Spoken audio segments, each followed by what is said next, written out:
전 대표님, 이 잔챙이 정당 얘기도 조금 해야 할 것 같습니다. 이준석 개혁신당 대표가 그동안 지역구 쇼핑을 여기저기 하고 다니더니 화성을을 선택을 했네요. 예, 저는 한마디로 그 화성을 했다는 얘기 듣고 한마디로 딱 떠오르더라고요. 바보 같은 놈. 그래요? 바보 같은 놈. 원래 안 되는 놈들이 계획만 그럴듯하게 짭니다. 로드맵 그리고 착착 이 되는 쪽으로 긍정적으로만 생각해서 그 계획을 만들어요. 최악의 경우 실패할 경우로 생각해야 되는데 잘 되는 거 좋은 것만 눈에 보이는 평균 거예요. 연령이 동탄 지역이 34세라는 거 아닙니까? 34세가 근데 그러면 다 자기 찍어주나? 근데 34세가 남자만 있습니까? 2030 여자들은 이준석을 아주 싫어합니다. 그 주로 갈라치기 했잖아요. 여자들을 알기를 완전히 옛날로 말하면 저 조선시대 때보다 더 우습게 보는 게 이준석 사고방식이거든요. 그 여자들이 좋아하겠어요. 그리고 뭐 반도체 벨트를 만든다고 그러는데 뭐 양양자는 용인갑, 이원욱 의원은 화성정 옆으로 가고 뭐 본인은 이제 화성 의뢰 하겠다는 건데 그게 반도체 벨트라는 게 얼마나 설득력이 있겠어요? 자기들이 무슨 힘이 있어서 반도체 벨트를 어떻게 해요? 집권 세력이 하는 것이지. 차라리 반도체 벨트를 하려면은 국민의힘 들어가든지 국회의원 세 뽑아서 무슨 반도체 벨트를 해요. 그러니까 나는 이준석이가 진짜 이런 사람은 겉똑똑하다고 하거든요. 자기 딴에는 열심히 분석하는데 세상 물리하고는 반대로 가는 거예요. 경기 남부권 철도망을 만든다는데 아니 이준석이가 무슨 힘으로 그러니까, 철도망을 건설을 합니까? 그렇죠. 그러니까 이거 그 과천의 경마장에는 수은 노인네들이 무료 지하철만 타서 버글버글하다고 하는데 그건 노인들이 볼 때는 얼마나 기분 나쁜 얘기겠어요. 그러니까 이준석이가 겉똑똑하기 때문에 저는 이런 판단을 했다. 그래서 지금 개혁신당 지지율이 몇 %인지 아세요? 3% 뭐 이렇게 지금 나와요. 3.1%. 그러니까 한 주 만에 1.2%가 낮아져가지고 3.1%. 조금 있으면 아마 0%까지 떨어질 것 같아요. 이런 지지율 갖고 대구에서는 여론조사를 전체 했는데 단 한 표도 안 나왔다는 거, 0점이 나왔다는 거 아닙니까? 대구에서. 그러니까 저는 김종인 비대위원장이 개혁신당이 공천관리위원장이 이준석 대구 나가라는 것도 제가 보면 제정신이 아니에요. 대구 분들은 거기가 선비 정신이 있는 데입니다. 이퇴계 선생, 뭐 남명 조식 선생, 의성 김씨들, 그 유명한 학자들 옛날에 서인 남인 하던 유명한 학자들 선비 같은 사람인데. 저런 호로 자식이라고 그래요. 말 막 하거든요. 어른들 우습게 보고 맨날 싸우고 이런 사람들 한 표는 나오겠어요? 그러니까 김종인 공천관리위원장도 헛소리 한 거죠. 대구 나가라는 거. 말도 안 돼요. 근데 김종인 공관위원장 그 양반이 절대 입을 가만둘 뿐이 아닌데 요 근래 아주 입을 딱 다물고 있는 거 보면은 뭔가 이준석이 하는 것이 마음에 안 들고 수상한 침묵이에요. 제가 보기에는 집으로 돌아가실 가능성도 상당히 있지 않겠느냐. 또 저 30대하고 80대랑 싸우면 누가 더 창피하겠어요? 80대가 창피한 거예요. 손학규 전 대표가 이준석하고 싸우고 어떻게 보면 개망신 비슷하게 해서 사실상 은퇴했잖아요. 그러니까 이준석하고는 안 부딪히는 게 좋아요. 그러니까 그 대구 또 출마하는 것도 말이 안 되고 유일하게 할 수 있는 데가 노원이죠. 노원. 자기 정치적인 고향. 거기 가면 한 10%는 나올 겁니다. 그러면 마사중이 되는 겁니다. 마사중이 돼. 마삼중 아닙니까? 그렇죠. 지금 마이너스 3선 중진인데 떨어지면 이제 마이너스 4선 중진인데 저는 저 화성 이런 데 나가봤자 5%도 안 나온다고 봐요. 많이 지금 나와야 저는 개혁신당 지지율이 화성에서 3%라고 보면은 그 자리에 가서 뭐 3배가 나온다고 해도 10%가 안 되는 거거든요. 그래서 이준석의 선택은 희망이 없다. 이렇게 보고 마지막까지 할 수 있는 데가 저는 노원에 가서 저 여기서 3번 떨어졌는데 어떻게 하면 안 되겠습니까? 우리 국민들이 마음이 여리거든요.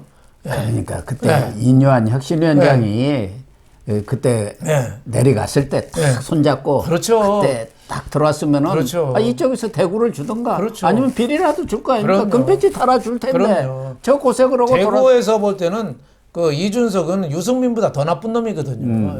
그러니까 그 유승민도 이번에도 대구나 금방에도 명함도 못 내밀잖아요. 이 경북 이 선비 정신으로 볼 때는 이 배신자는 용납을 못 하는 거예요. 그리고 또 보수의 그 어떻게 보면 정통성을 흔들고 기스내고 그 분열을 일으키고 하는 사람도 용서를 못 하는 거죠. 그러니까 이준석이는 자기가 한 일이 뭘 잘못했는지를 모르는 거예요. 그래서 이준석의 정치는 정치가 아니고 평론가죠. 평론가 정치. 남 얘기하듯이 하는 거예요. 그러니까 이런 정치에 국민들이 이제 신물이 나는 거죠. 지금도 자기 정치에 관한 얘기보다는 한동훈 비대위원장 얘기 흠집내는 그런 얘기만 계속 하고 있더라고요. 그렇죠. 본인은 이제 한동훈에 대해서 감정이 많은 거죠. 한동훈 비대위원장이 엉망진창으로 해야지 국민의힘이 좀 우르르 탈당도 하고 하는데 망할 줄 알았던 거죠. 아무도 안 나오니까 세상에 이게 장사가 안 되는 거예요. 어떻게 보면 임종석도 지금 감나무 밑에서 입 벌리고 있고 이준석도 감나무 밑에서 입 벌리고 있는데 아무도 안 떨어지는 거죠. 그렇습니다. 어쨌든 이준석도 제가 볼 때는 뭐 그쪽이 평균 연령도 좀 낮고 2030이 한 42% 살더라고요. 또 이준석이라는 네임밸류가 있기 때문에 한 10% 안팎으로 얻지 않을까 저는 그렇게 생각을 하고 있습니다. 그래서 마사중이 되겠구나. 그래서 이준석이도 이제는 이제 마사중이 되면은 정치권에서 옛날에 김병조라는 코미디언이 있지 않습니까? 지구를 떠나거라 뭐 이런 말로 아주 유명했는데 지구를 떠나는 그런 일이 벌어지지 않을까 그런 생각이 듭니다. 또 한 분 지구를 떠나야 할 분이 당을 만들었습니다. 조국이라고. 조국 강이 다 말라붙었는지 알았는데 조국 강이 지금 다시 흘러요. 조국 혁신당이 3일날 참당을 했습니다. 여기도 당 이름을 저는 적반하장 당으로 바꿔야 될 것 같은 게 윤석열 검찰 독재 뭐 윤석열의 강이 뭐 엄청난 얘기를 하더라고요. 하나같이 말도 안 되는 건데 꾸정물 흐르는 강이라고 뭐 저렇게 비난하는데 진짜 뻔뻔하다. 이 2심까지 해서 징역 2년 받은 사람이 좀 있으면 감옥 갈 사람이 지금 짐 챙겨서 어떻게 보면 옥 들어갈 준비해야 될 사람이 저렇게 큰 소리가 있다는 게 이해가 안 가는데 저분이 그래도 기회가 오는 게 이재명이가 워낙 난리를 치니까 워낙 엉망진창으로 하니까 조국한테 이게 낙수 효과가 있는 거예요.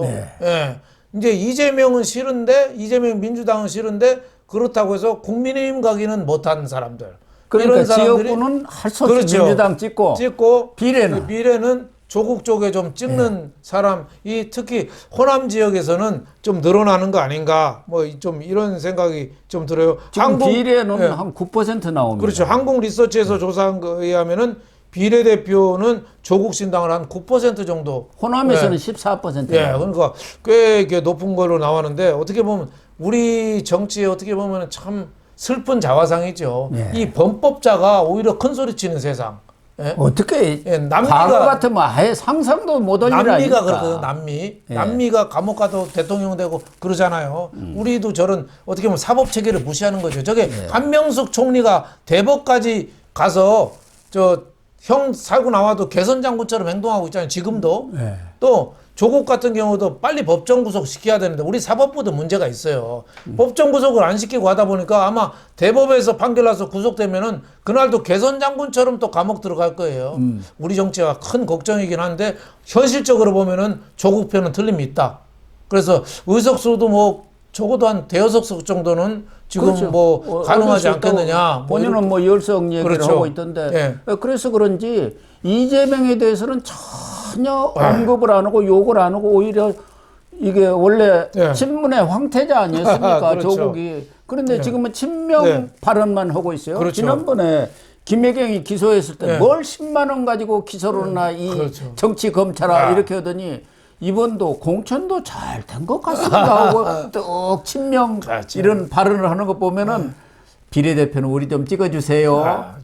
이 개딸들한테 지금 호소하고 있는 것 아닌가. 그렇죠. 조국이가 참 저렇게 자기는 입시 비리 해놓고 당 공약으로 또 입시 공정성을 또 공약으로 내놓을 거 아닙니까? 정말 뻔뻔한데 이거 조국의 방법 뻔하죠. 이재명하고는 손잡는 제스처를 취하는 거죠. 그래서 이재명 쪽에서 나오는 표를 반 윤석열 대열의 표가 틀림없이 있을 거예요. 그 표를 민주당하고 나눠 먹겠다. 특히 비례대표 쪽은 조국 신당 쪽에서 많이 좀 먹겠다. 이런 또 흑심이 보이는 건데 진짜 쉬운 말로 해서 도둑놈 심보죠. 도둑놈 심보. 원래 이 당명도 조국 민주당이라고 하려고 했는데 줄이다 보니까 조민당이 돼버려가지고 조민당 딸 이름이 돼서 조국 혁신당으로 바꿨다는 것 아닙니까? 아니, 이 범죄들을 저지른 사람들이 이렇게 큰 소리 치는 세상이 돼버렸으니 이게 말이 되는 소리입니까? 또 하나 뭐 조국은 그렇다고 송영길이가 또 소나무당을 만들었는데 거기에 선거대책위원장이 누군지 합니까? 손혜원입니다. 손혜원. 이게 완전히 조국, 송영길, 손혜원 범죄당들 아닙니까? 범죄당. 더불어 범죄당이라고 해야 하는 거 아닙니까? 더불어 원래 범죄당. 소나무, 매화 뭐 이런 게 그 난 이런 게 이제 그 겨울이 와도 변치 않는다고 그래서 이게 소나무로 높이 평가하잖아요.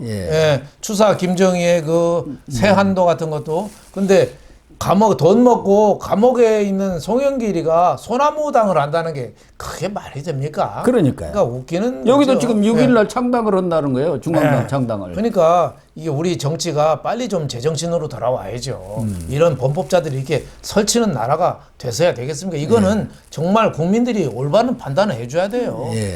그리고 댓글에 보니까 저보고 뭐 파평윤가냐고 물어봤던데 파평윤가 맞습니다. 맞는데 골수 파평윤 씨죠? 윤유 쪽이던가요?